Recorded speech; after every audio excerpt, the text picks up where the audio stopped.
Bardoğa eylemler uluslar ile hey hey hey hey hey Menin ahım yara kuşur muka hey hey hey yetişir miken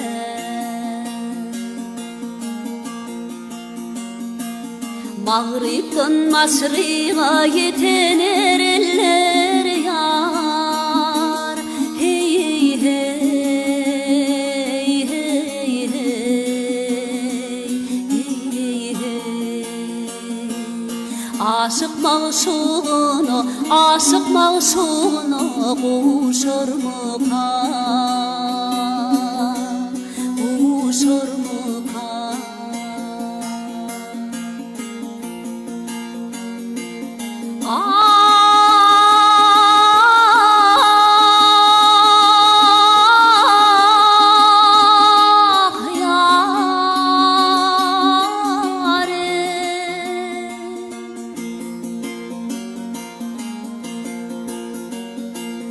Yarından ayrılan garip kekiller yar hey hey hey hey Yine kahkah vurup gülüşür miken gülüşür miken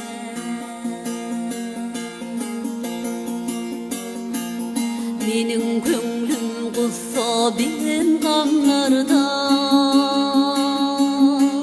hey hey hey hey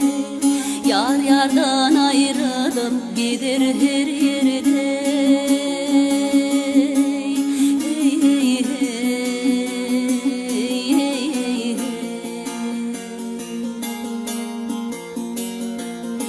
İki peri hemdem bolup bir yerde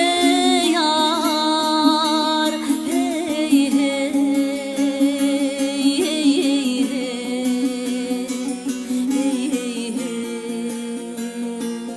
birbirinin kadrini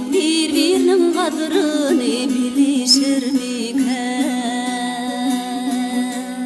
bilişir miken Aşık mağşuğunu kuşur muka